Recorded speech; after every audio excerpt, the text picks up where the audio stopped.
Assalamualaikum warahmatullahi wabarakatuh.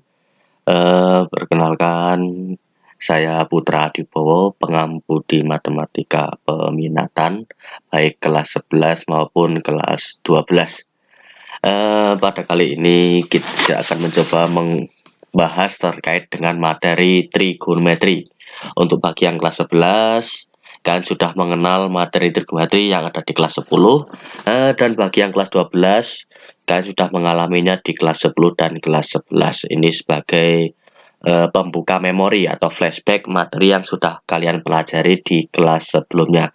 Kenapa? Karena dalam perjalanan KBM ke depan kita akan banyak berkutat terkait dengan trigonometri, sehingga memori-memori terkait trigonometri saya harap kalian menjadi lebih teringat lagi karena setelah beberapa waktu libur semester, gitu ya.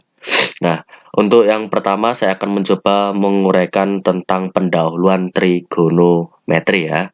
Apa itu tentang pendahuluan trigonometri? Apa saja yang perlu kita bahas di sini?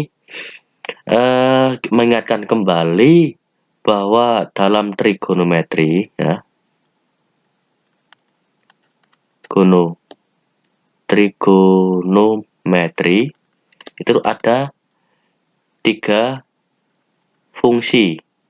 Nah, yang pertama adalah fungsi sinus, yang kedua adalah fungsi kosinus, yang ketiga adalah fungsi tangen. Nah,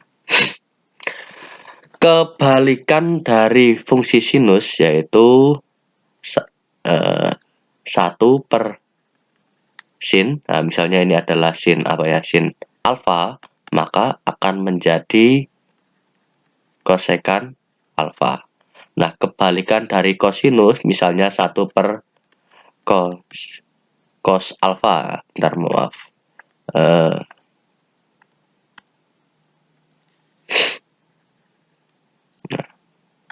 1 per cos alfa itu adalah sekan alfa. Kemudian kebalikan dari tangen yaitu 1 per tangen alfa adalah kotangen alfa. Nah, itu hal-hal yang perlu kita pahami di dasar trigonometri. Kemudian kita masuk ke perbandingan. Oh, bentar, ini ya enggak apa-apa. Ini untuk memahami perbandingan sudut dalam trigonometri ya, perbandingan sudut dalam trigonometri ya. Perbandingan sudut dalam trigonometri. Misalnya ya saya sketsakan saja. Segitiga. Nah, benar, ini sepertinya kurang bagus. Oke. Nah, misalnya ini adalah segitiga siku-siku. Misalnya di sini adalah 30 derajat. Berarti kalau sini siku-siku, sini 30 derajat, berarti sini adalah 60 derajat. Nah, gitu. Nah, misalnya yang kita pahami dari kelas 10, kita udah mengenal yang namanya sin 30 derajat itu hasilnya adalah setengah. Jadi kalau sin ya, bentar, ini ada dikit yang kurang. Kalau sin ya, pakai tanda yang lain saja. Kalau sin, bentar, ini kok, nah ini saya tulis lagi. Kosekan alfa. Nah, kalau sin ya, kalau sin, misalnya sin sin alfa itu adalah depan per miring ya. Nah, kalau untuk cos ya, cos alfa itu samping per miring. Sedangkan untuk tangan alfa misalnya ya berarti kalau sin itu depan per miring, cos itu samping per miring ya. Maka ini adalah depan per samping. Jadi sin demi, cos itu sami, tangan itu desak. Sehingga bisa kita terapkan di sini. Sin 30 derajat adalah setengah. Berarti depan per miring. Depannya 30 berapa? 1 ya.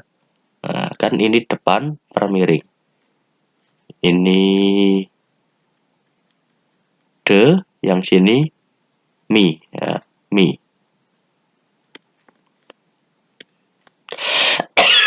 Depannya 30 berarti 1 ya. Berarti ini 1, sini 2. Dengan menggunakan Pitagoras diperoleh sini adalah akar 3. Nah, dari sini akan ketemu semua ya. Misalnya cos 30 derajat. Cos itu atas sami, samping per miring. Sampingnya akar 3, miringnya 2. Berarti akar 3 per 2. Sama artinya dengan setengah akar 3. Untuk tangan 30 derajat, maka sampai tangan itu tadi apa? Depan per samping. Depannya 1, sampingnya akar 3 ya. Berarti 1 per akar 3. Sama artinya dengan 1 per 3 akar 3. Kemudian untuk yang 60 derajat. Nah, berarti sin 60 derajat sama dengan dari sini sin itu demi depannya akar 3 ya. Akar 3 per miringnya 2. Berarti setengah akar 3. Kemudian cos 60 derajat. Cos itu sami, sampingnya adalah 1, miringnya adalah 2. Tangan 60 derajat. Desa, depannya adalah akar 3, sampingnya adalah 1, sehingga hasilnya adalah akar 3. Nah, dari segitiga ini ya, udah ya. Dari segitiga ini, kita sudah memperoleh banyak sekali nilai perbandingan sudut. Kemudian untuk perbandingan yang lain bagaimana? Nah,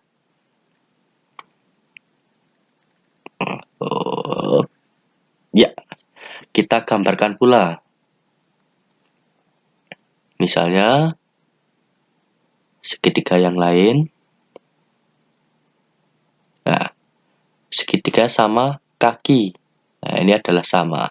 Kalau sini 90 derajat siku-siku, kalau ini sama, berarti otomatis ini 45 derajat, sini juga 45 derajat. Nah, sehingga kalau sini sama, perbandingannya pasti sama. Kalau sini 1, pasti sini 1. Dengan Pitagoras, ketemu di sini akar 2. Sehingga sin 45 derajat ya, bisa dari sini sama saja. Demi depan per miring, depannya 1, miringnya akar 2, berarti sama dengan setengah akar 2. Cos 45 derajat, sami sampingnya 1, miringnya akar 2, berarti juga setengah akar 2. Tangan 45 derajat. Nah, desa, depannya 1, miringnya 1, depannya 1, sampingnya 1, berarti sama dengan 1. Nah, itu sudah ketemu semuanya ya. Nah, untuk sudut dari yang istimewa di sudut-sudut kecil dari 30 derajat dan 45 derajat, kemudian 60 derajat. Nah, itu. Nah, bagaimana dengan misalnya tadi kosekan? Misalnya saya contohkan saja satu, nanti bisa kalian cari terlebih dahulu. Saya ingin mencontohkan misalnya dengan warna lain, warna hijau. Saya tandai, saya ingin mencari kebalikan dari sin 60 derajat. Nah, saya buat, misalnya saya cari kosekan 60 derajat. Nah, karena sin 60 derajat adalah akar 3/2, maka kosekannya adalah 2 per akar 3 sama dengan 2 per 3 akar 3. Nah, seperti itu. Nah, untuk yang lain bisa kalian cari terlebih dahulu untuk yang lain dengan memahami konsep yang tadi. Nah, itu untuk yang sudut-sudut awal. Kemudian bagaimana dengan sudut yang 90 derajat ke atas sampai 90 derajat. Nah, yang perlu kita pahami, kita akan belajar tentang kuadran ya. Nah, pasti kalian sudah mengenal yang namanya kuadran. Mohon maaf agak sedikit batuk ya. Nah, misalnya saya buat seperti ini. Yang ini adalah kuadran 1, kuadran 2, kuadran 3, kuadran 4. Nah, di kuadran 1 yang positif ya, yang positif adalah semuanya, yaitu sin, cos, tangen. Nah, kuadran 2 yang positif adalah sin. Kuadran 3 yang positif adalah tangen. Nah, kuadran 4 yang positif adalah cos. Nah, berikut juga dengan kebalikannya. Berarti kuadran 4 yang positif cos dan sekan. Kemudian kuadran 3 yang positif tangen dan kotangen. Kuadran 2 yang positif sin dan kosekan. Dan ini semuanya. Nah, ini diagram Cartesius ya. Nah, di sini ada berapa derajat toh? Ada 0 derajat, ada 360 derajat. Yang di sini ada 90 derajat, yang di sini ada 180 derajat, yang di bawah ada 270 derajat. Itu. Nah, kalau ya, ini kata kuncinya. Kalau garisnya horizontal, ya, horizontal berarti dari yang mendatar ini, maka fungsi tetap. Nah, berarti ini tetap. Kalau vertikal, fungsi berubah ya. Berubahnya apa? Dari sin menjadi cos, dari cos menjadi sin, dari tangen menjadi tangen, kotangen ya. Nah, itu perubahannya. Nah, perubahan apa seperti apa toh? Nah, kita langsung ke contoh. Bentar. Nah, misal contoh, misalnya saya punya sin 120 derajat. Itu kan bisa saya tulis sin 180 derajat dikurangi 60 derajat. Nah, sama dengan sin 60 derajat. Kuadran 120 derajat itu di kuadran berapa? Kuadran 2. Berarti sinnya adalah positif. Nah, sin 60 derajat tadi berapa? Nah, diingat lagi, sin 60 derajat adalah setengah akar 3. Ya. Setengah akar 3. Nah, ini pakai sudut yang horizontal. Pak, coba kita kerjakan pakai sudut yang horizontal, yang vertikal. Bisa ya. Misalnya, sin 120 derajat itu adalah sin 90 derajat ditambah 30 derajat. Nah, karena menggunakan 90 derajat yang notabene merupakan garis vertikal, maka fungsi sin berubah menjadi cos. Cos berapa? Cos 30 derajat. Nah, cos 30 derajat itu adalah setengah akar 3. Nah, ini juga memberikan hasil yang sama. Contoh lain, Pak. Oke.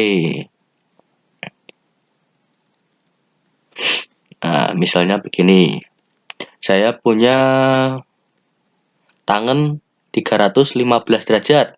Pakai yang horizontal terlebih dahulu. Berarti tangan 360 derajat kurangi 45 derajat sama dengan tangan 45 derajat. Nah, di kuadran 4, tangan tuh nilainya apa? Negatif ya. Berarti sini negatif. Hasilnya adalah negatif 1. Karena tangan 45 adalah 1. Sehingga hasilnya negatif 1. Sekarang kita gunakan yang vertikal. Tangan 315 derajat. Berarti tangan 270 derajat ditambah 45 derajat. Kenapa saya langsung menggunakan 270 derajat? Lah kan 315 ada di kuadran 4, otomatis 270 derajat plus ya. Nah, di kuadran 4, nilai tangan itu negatif, berarti min tangan 45 derajat sama dengan min 1. Nah, ini memberikan hasil yang sama. Nah, itu untuk cara mudah untuk tanpa menghafalkan tabel, berarti cukup menggunakan seperti itu. Menggunakan gambar segitiga dan diagram kartesius. Nah, bagaimana yang 90 derajat dan sebagainya? Nah, ini. Nah, untuk yang sin ya. Sin. Berarti nilainya adalah 0, 1, 0, negatif 1.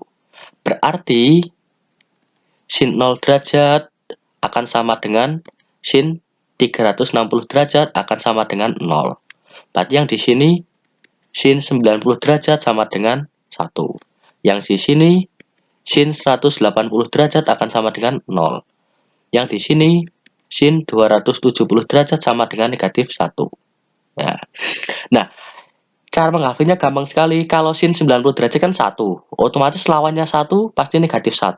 Kan lawannya sudut 90 derajat 270 derajat. Nah, lawannya 0 ya pasti 0 juga, tidak ada negatif 0. Nah, seperti itu. Itu yang sin. Kemudian untuk yang cos. Kalau sin itu dimulai dari 0, maka cos dimulai dari 1. Berarti 1, 0. Lawannya 1 berarti pasti negatif 1. Lawannya 0 tetap 0. Dengan arti cos 0 derajat sama dengan cos 360 derajat sama dengan 1. Berarti yang di sini cos 90 derajat sama dengan 0. Yang di sini cos 180 derajat sama dengan min 1. Yang di sini cos 270 derajat sama dengan 0. Nah, itu pendahuluan terkait dengan perbandingan trigonometri. Saya kira kalian sudah betul-betul memahami di kelas sebelumnya. Ini hanya untuk pengulangan saja. Baik, pada pendahuluan kali ini saya cukupkan sampai sekian. Nanti di video selanjutnya kita belajar sudah mulai tentang rumus-rumus tentang trigonometri. Ada kurang lebihnya saya mohon maaf. Mudah-mudahan bisa dipahami dan bermanfaat. Kurang lebihnya maaf. Assalamualaikum warahmatullahi wabarakatuh.